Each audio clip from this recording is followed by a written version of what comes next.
नमस्कार दोस्तों, एस्ट्रोलॉजर कपिल मिश्रा में आपका बहुत बहुत स्वागत है। आज मैं बताने वाला हूं आपको बहुत ही श्रेष्ठ योग के बारे में। मित्रों, आज मैं बात करने वाला हूं विवाह योग के बारे में। 17 मार्च में एक ऐसा योग जिसको जानकर आप दंग रह जाएंगे और इस उपाय को करने के बाद आपको किसी उपाय को करने की जरूरत नहीं रहेगी। बिल्कुल खास ये जान लीजिए। मैं आपको बता दूं कि 17 मार्च में एक बहुत ही श्रेष्ठ योग रहने वाला है, जो कि चतुर्दशी की तिथि है। मित्रों, गुरुवार का दिन है, पूर्वा फाल्गुन नक्षत्र, जो कि नक्षत्र पूर्वा फाल्गुन शुक्र का नक्षत्र है और शुक्र की महादशा होती है 21 वर्ष की। तो वहीं यहां पर सूल नाम का योग है, जो कि योगों में भी श्रेष्ठ सूल माना जाता है। और यहां पर एक विशेष कन्या राशि का चंद्रमा रहने वाला है। तो मित्रों, यहां इस होली वाले दिन, जिस दिन होली जलनी है उस दिन, क्योंकि जब पूर्वा फाल्गुनी नक्षत्र होता है और पूर्वा फाल्गुनी नक्षत्र में और उत्तरा फाल्गुनी नक्षत्र में ही होली का दहन होता है। तो मित्रों, विवाह होकर ही रहेगा। इस विवाह को तो ब्रह्मा भी नहीं रोक सकते। अगर आपने ये उपाय कर लिया तो विवाह होने से कोई नहीं रोक सकता।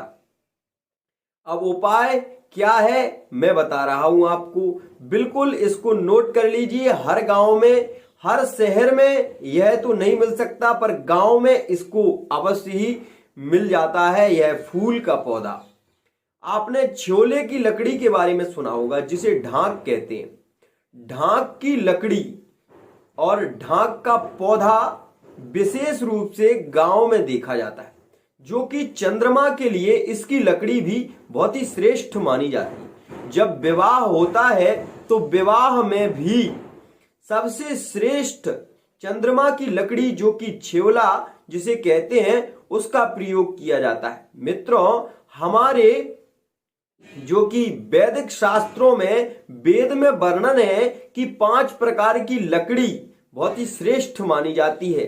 उसमें भी पीपल, पीपल में भी ऊमर, ऊमर में गूलर और गूलर में खैर, और खैर के अलावा सबसे श्रेष्ठ मानी जाती है तो वो है ये कि छेवले की लकड़ी।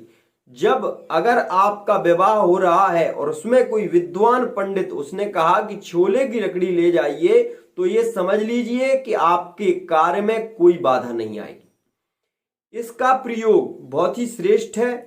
इसका जो फूल होता है वह केवल और केवल फाल्गुन के महीने में ही इसके पुष्प पल्लवित होते हैं। इस बात का विशेष ध्यान रखिए कि इसका जो फूल होता है वो केवल फाल्गुन का नक्षत्र जब प्रारंभ होगा उससे 15 दिन पूर्व ही इसके फूल खिलने लग जाते हैं। मित्रों, इसका फूल आप तोड़कर ले आइए, तोड़कर इसका फूल ले आइए इस गुरुवार के दिन, मतलब इस होली वाले दिन इसके फूल को आप तोड़कर अवश्य ही लाइए।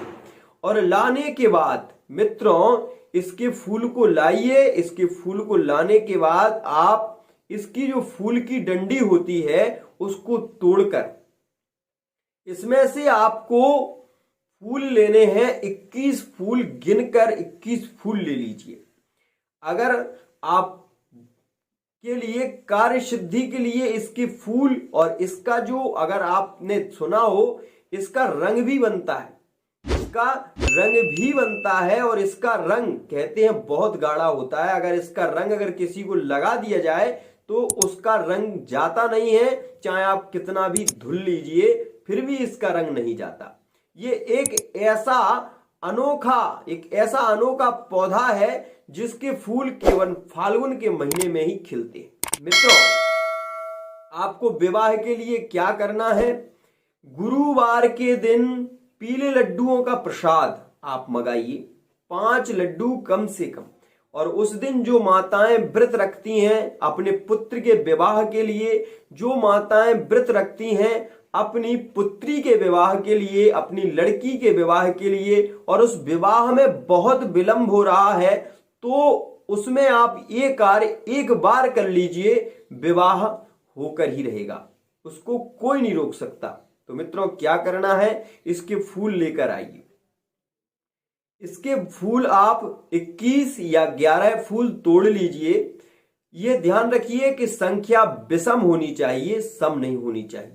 तोड़ने के बाद इसके फूलों को आप एक कागज, जो कि सफेद कागज हो, उसमें रखिए।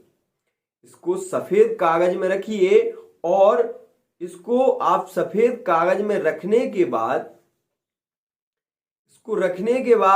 उस कागज पर आप थोड़ा सा शहद लगाइए, और शहद लगाकर उसके ऊपर ये 11 फूल रख दीजिए। 11 फूल रखने के बाद आपको ये विशेष ध्यान रखना है कि ये 11 फूल जो आप रखें या 21 फूल जो रखें, उसमें भगवान सूर्य के एक नाम का उच्चारण आपको करना है, क्योंकि गुरु और सूर्य ही एक ऐसे ग्रह हैं जो कि विवाह के लिए बहुत शीघ्रता से योग बनाते हैं। तो यदि लड़का का विवाह विलंब से हो रहा है तो ओम घृणी सूर्याय नमः इस मंत्र को लेकर आप 11 फूल या 21 फूल एक एक मंत्र के द्वारा रखिए, पूर्व दिशा में बैठकर। ऐसा आपको करना है।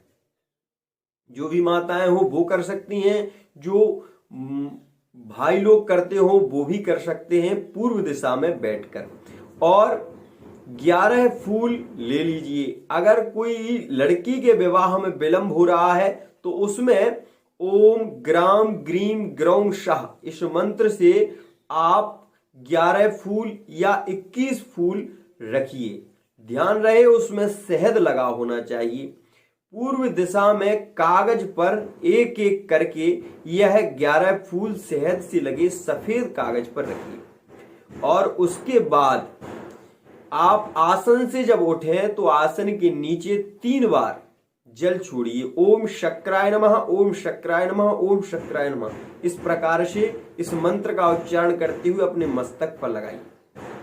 मैं ये 100% कह रहा हूं कि आपका विवाह कोई रोक नहीं सकता, विवाह बहुत ही शीघ्रता से होगा। इस उपाय को करने के बाद आपको जो वो कागज है उसमें जो फूल हैं उनको धूप लग जाए, इतना ध्यान रखें कि सूर्य जो निकल रहा है सूर्य की रोशनी उस पर पड़े।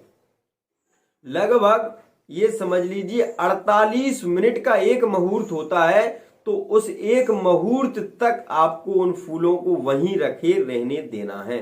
उसके बाद आप उसको उठाइए और उसको फोल्ड करने के बाद जहां नदी जो तालाब है वहां पर आप जाइए और उसको पूर्व दिशा की ओर मुख करके उसका विसर्जन करिए और बोलिए। यदि पुरुष के लिए कर रहे हैं मतलब लड़के के लिए तो आप ओम सूर्याय नमः, और अगर स्त्री के लिए कर रहे हैं तो ओम ग्राम ग्रीम ग्रौम शाह गुरुवे नमः या गुरुदेवाय नमः इस मंत्र का जाप कर सकते हैं। यदि आपको मंत्र नहीं आता, मंत्र नहीं कर पा रहे, उच्चारण नहीं हो पा रहा है शुद्ध, तो राम राम कहकर, केवल यही मंत्र राम राम कहकर 11 फूल या 21 फूल रखना है और राम राम कहकर ही उन फूलों का विसर्जन करना है। इतनी शीघ्रता से विवाह होगा, इतनी शीघ्रता से संबंध होगा कि आपके बगल में जो चुगली करने वाले हैं वो करते ही रह जाएंगे और इस संबंध को रोक नहीं पाएंगे। ये विश्वास रखिए, विश्वास हो फलदायक। आज के लिए इतना ही। यदि वीडियो पसंद आता है तो इसको लाइक करिए, शेयर करिए, सब्सक्राइब कीजिए। साथ ही मित्रों हमारे चैनल को ऐसे ही देखते रहिए। आज के लिए इतना ही। इसी के साथ वाणी को विराम। जय जय श्री राधे।